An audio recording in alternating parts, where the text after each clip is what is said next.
Salam saudara, kembali kita bertemu lagi di program Gemar Gerakan Membaca Alkitab Rutin di 31 Juli tahun 2021.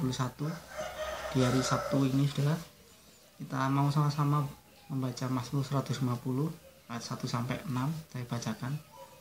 Haleluya, pujilah Allah dalam tempat kudusnya, pujilah Dia dalam cakrawalannya yang kuat, pujilah Dia karena segala keperkasaannya, pujilah Dia sesuai dengan kebesarannya yang hebat.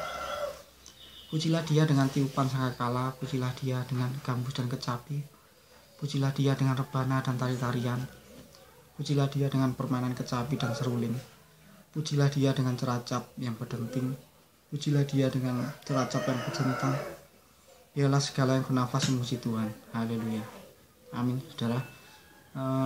Di Mazmur 150 ini berbicara tentang puji-pujian kepada Allah, dan jika kita mau melihat di kitab Mazmur ini yang semuanya adalah puji-pujian kepada Tuhan, saudara. Kalau kita mau berbicara tentang puji-pujian, maka kita tahu bahwa kehidupan anak-anak Tuhan ini tidak bisa dipisahkan dengan puji-pujian, saudara. Jadi kita mempunyai kewajiban untuk memuji Tuhan. Kita memang diciptakan untuk memuji Tuhan, saudara. Seperti bisa kita baca di Yesaya 43 ayat 21. Saya bacakan. Umat yang telah kubentuk bagiku akan memberitakan kemasyhuranku. Jadi Tuhan memang menciptakan kita, anak-anak Tuhan. Kita memang dirancangkan untuk menjadi pemuji-pemuji Tuhan. Kita diciptakan untuk memberitakan kemasyhuran Tuhan, memuliakan nama Tuhan. Bisa dibaca juga di Mazmur 43 ayat 7. Semua orang yang disebutkan dengan namaku, yang kuciptakan untuk kemuliaanku, yang kubentuk dan yang juga kujadikan. Jadi dari awalnya memang kita diciptakan untuk memuliakan nama Tuhan, ya. Yang bisa diartikan juga bahwa kita diciptakan untuk memuji nama Tuhan. Jadi memuji Tuhan atau puji-pujian tidak bisa dipisahkan dalam kehidupan orang-orang Kristen.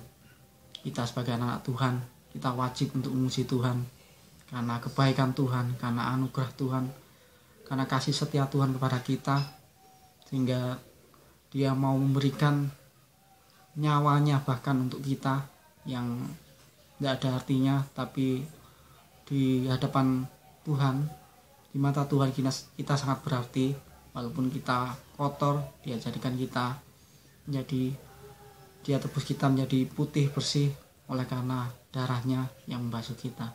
Jadi tidak ada salahnya atau sudah pasti dan harus kita memuji Tuhan. Jadi oleh karena kebesaran Tuhan itu, maka kita harus memuji Tuhan. Dan juga ada alasan mengapa kita memuji Tuhan, karena seperti di firman Tuhan, saudara, dikatakan bahwa Tuhan bertahta atas puji-pujian. Bisa dibaca di Mazmur 22 ayat 4. Kita mengatakan, padahal engkaulah yang kudus, yang bersemayam di atas puji-pujian orang Israel. Jadi Mazmur 22 ayat 4 mengatakan bahwa Tuhan bertahta atau bersemayam di atas puji-pujian orang Israel, atau Tuhan bertahta atau bersemayam di atas puji-pujian anak-anaknya. Jadi saat kita memuji Tuhan, maka Tuhan dipermuliakan. Saat kita memuji Tuhan dengan sungguh-sungguh, dengan hati yang sungguh-sungguh, maka Tuhan berkenan. Maka saat Tuhan berkenan, maka hadirat Tuhan turun atas kita, saudara. Jadi puji-pujian itu mempunyai kuasa juga, saudara. Jadi bisa kita baca juga di 1 Samuel 16 ayat 14 dan 23. Tetapi roh Tuhan telah mundur daripada Saul, dan sekarang ia diganggu oleh roh jahat yang daripada Tuhan. ayat 23. Dan setiap kali apabila roh yang daripada Allah itu hingga pada Saul, maka Daud mengambil kecapi dan memainkannya. Saul merasa lega dan nyaman, dan roh jahat itu undur daripadanya. Jadi di 1 Samuel 16 ini diceritakan bahwa saat Saul kerasukan roh jahat, dan waktu itu Daud mengambil kecapi dan dia memuji Tuhan, maka roh jahat itu keluar dari tubuh Saul karena ada kuasa dalam puji-pujian yang dinaikkan oleh Daud. Dengan puji-pujian yang dinaikkan dengan kesungguhan hati memuji nama Tuhan, maka hadirat Tuhan turun dan roh jahat dari tubuh Saul pergi. Jadi dari cerita ini kita bisa mengerti bahwa puji-pujian mempunyai kuasa. Puji-pujian memberikan kemenangan, saudara. Seperti juga kita tahu kisah tentang tembok Yeriko yang runtuh oleh karena puji-pujian bangsa Israel. Saat mereka memuji Tuhan dan mengelilingi tembok Yeriko, maka tembok Yeriko runtuh, saudara. Dan saat itu juga bangsa Israel mendapatkan kemenangan. Jadi kita juga bisa menyimpulkan bahwa dalam puji-pujian ada kemenangan untuk anak-anak Tuhan, saudara. Jadi puji-pujian suatu hal yang penting, saudara. Jadi saudara, puji-pujian adalah satu hal yang penting dan harus kita lakukan dalam kehidupan kita sebagai anak-anak manusia, saudara.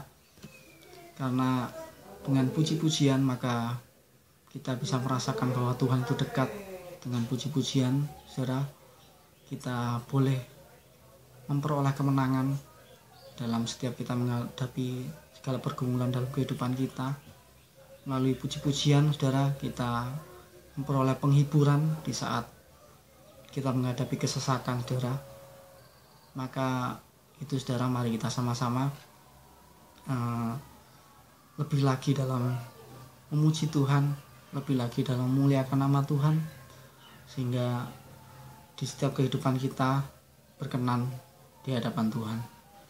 Amin. Saudara, mari kita berdoa. Tuhan Yesus Kristus, Allah kami yang kudus, Tuhan Allah Bapa kami yang baik. Tuhan, terima kasih Bapa, ajari kami untuk senantiasa memuji Engkau, Tuhan, dimanapun kami berada, kapanpun kami ada, Tuhan, kami mau memuji Engkau Bapa, supaya dalam kehidupan kami dapat merasakan kehadirat-Mu, supaya kami dapat selalu berkemenangan oleh karena kasih-Mu, Tuhan. Terima kasih Bapa. Kami serahkan kehidupan kami dalam tangan-Mu, dalam tangan kasih-Mu. Haleluya. Amin.